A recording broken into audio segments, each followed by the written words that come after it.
Mawaheb from Beautiful People is an art studio for adults with special needs from 16 years and above. The studio, located in Al-Bastakia region, is a space where artists can meet and develop their skills in an extraordinary environment. With artists being compared to the likes of M.F. Hussain and Jean-Michel Basquiat, Mawaheb proves time and time again that art knows no bounds.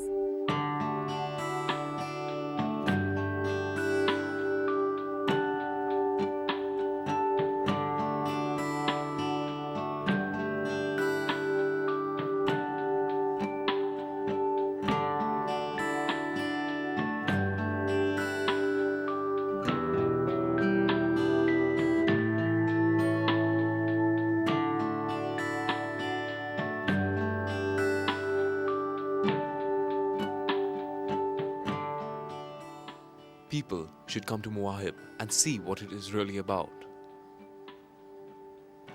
After all, Mawaheb is an art studio. It's an art studio for all people with special needs. But at the same time, it is so much more than that. The directors, the teachers, they help us, they take us in, and they accept us as artists. Mawaheb has helped me as an artist and as an individual. I remember the first time I had come here, 2.5 years ago. I painted a horse with a lot of colors. And it made me feel so proud to think that that is what I could accomplish. A while later, I met Trevor, who loved my work. He invited me to the UK to learn oil painting as well as watercolor. Thus, through the help of Mawaheb, I've grown step by step. After seeing my art, no one looks at me the same way. Before, where some would see just a deaf person, they now see an artist. No one cares about me being deaf. I mean, at the end of the day, that's what I want to be remembered for. Yes, I am deaf, but I am also an artist. An 80-foot-long, 25-foot-high original skeleton of a dinosaur is on display at its new home, the Dubai Mall. This 155-million-year-old skeleton was discovered in 2008 at the Dana Quarry in Wyoming, USA, and was freighted to Dubai to be exhibited.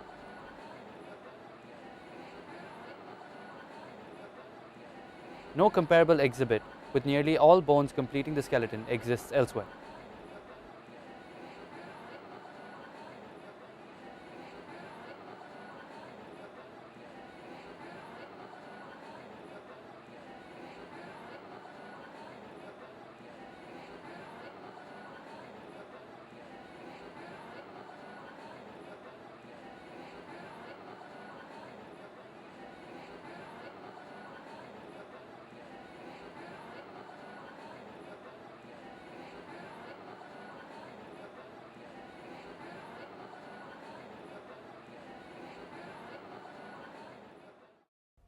Since the earliest days of civilization, man has been fascinated with the concept of capturing movement, from prehistoric cave drawings to digital age of cinema.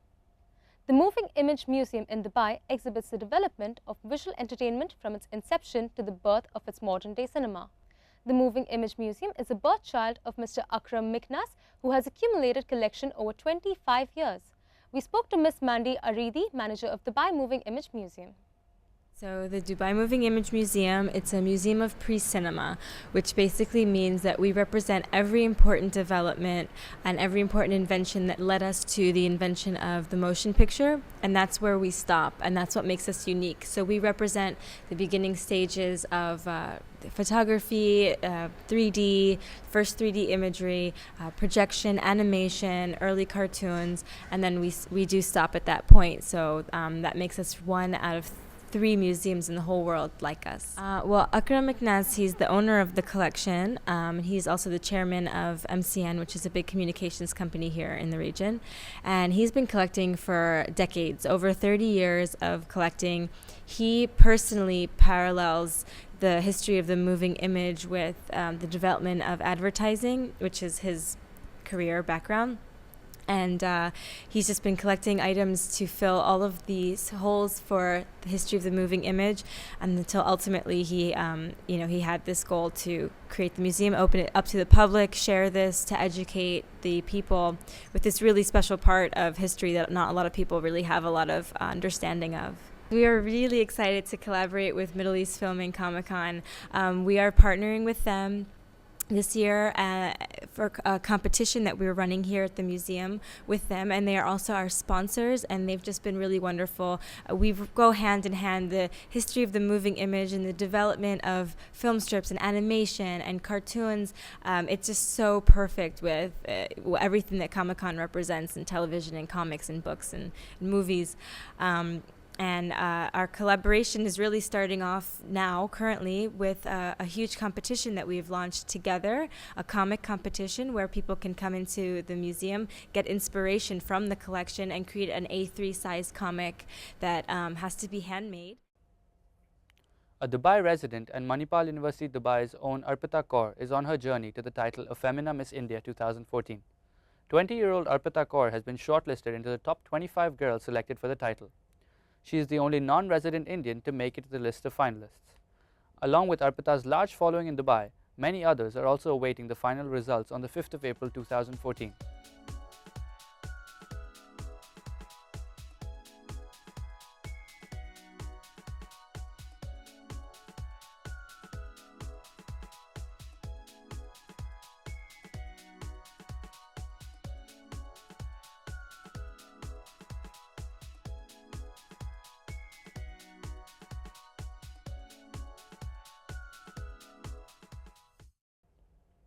Moving on, he is one of the most influential directors of all times, for reasons good and otherwise.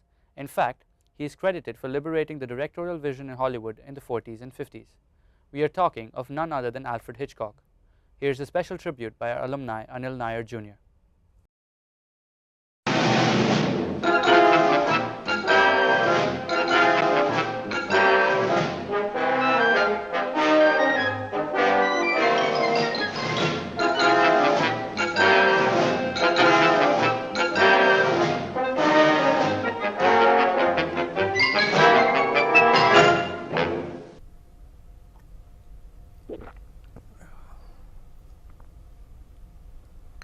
How do you do? My name is Anil Nair Jr. and I would like to tell you about Sir Alfred Hitchcock. A film and theatre enthusiast from a very young age, Alfred Hitchcock took his first step in the movie industry in 1920 when he became a title designer. As he grew, he became heavily inspired by German expressionist cinema, which taught him the use of shadows and unconventional camera angles, as well as the power of the director. While with Soviet cinema, filmmakers showed Hitchcock that a film's meaning can be conveyed by the dynamic juxtaposition of images, a technique that came to be known as montage. These methods heavily influenced the style and technique of Alfred Hitchcock to help him bring out his own distinctive style, which has now become part and parcel of what we know as cinema today. Ladies and gentlemen, I give to you the brilliance of Sir Alfred Hitchcock.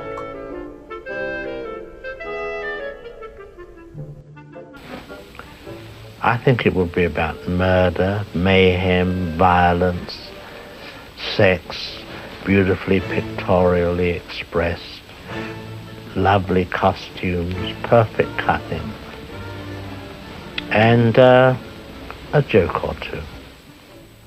Sir Alfred Hitchcock directed over 50 films for both the British and Hollywood industry, with each movie a unique blend of amazing plots, intelligent use of suspense to captivate the audience, as well as camera work and editing that was ahead of its time. For him, it revolved around a major concept which he called pure cinema. Now the third way is what one might call pure cinematics, the assembly of film, and how it can be changed to create a different idea. Now we have a close-up. Let me show what he sees. Let's assume he saw a woman holding a baby in her arms. Now we cut back to his reaction to what he sees, and he smiles. Now what is he as a character? He's a kindly man. He's sympathetic. Now, let's take the middle piece of film away, the woman with the child, but leave his two pieces of film as they were. Now we'll put in a piece of film of a girl in a bikini. He looks, girl in a bikini, he smiles. What is he now? The dirty old man. He's no longer the benign gentleman who loves babies. That's the difference. That's what film can do for you. He did not care much for content, but rather the effective use of camera work and montage. For him, if he was able to make the audience react, he had done his job. The moment I meet an attractive woman, I have to start pretending I've no desire to make love to her. What makes you think you have to conceal it? She might find the idea objectionable. Then again, she might not.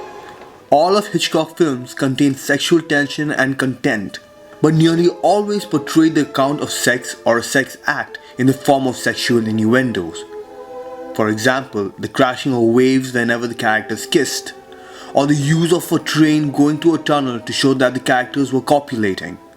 It is letting the audience know what is happening without actually showing it.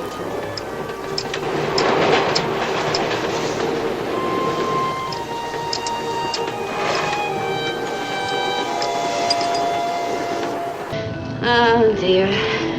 We become a race of peeping Toms.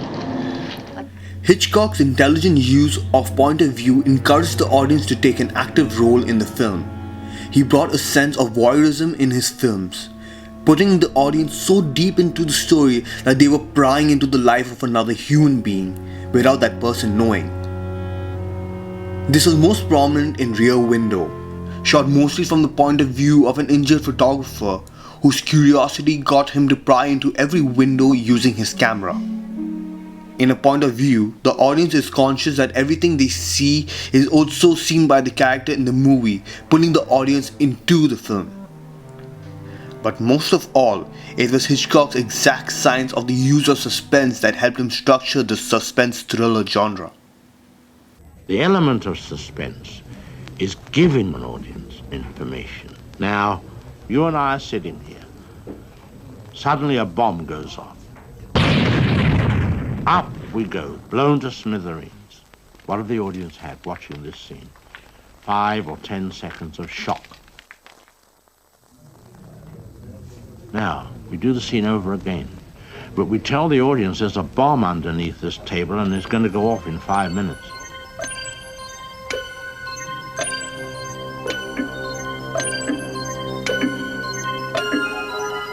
Now, this innocuous conversation about football becomes very potent. They say, don't talk about football, there's a bomb under there. That's what they want to tell us.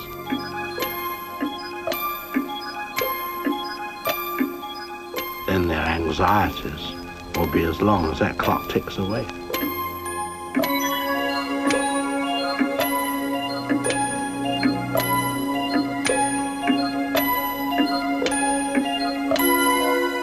But the bomb must never go off. Sir Alfred Hitchcock believed that content was not important. The actors were not important, but the man with the camera, that was important. Through his love for drama and suspense, he pioneered and shaped what is now the modern-day thriller and suspense genre, with a flair and style that was captivative as much as it was innovative. Acknowledged as an auteur master of the thriller or suspense genre, he manipulated his audience's fears and desires, thrusting viewers into a state of association with the representation of reality facing the character. With many describing him as the most influential director of all time and rightfully dubbing him the master of suspense. With that, I bid you...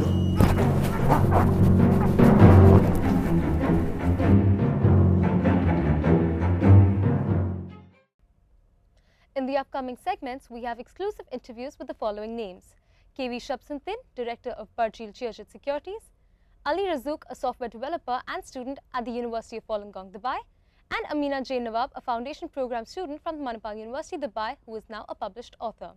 But before that, let's take a quick break.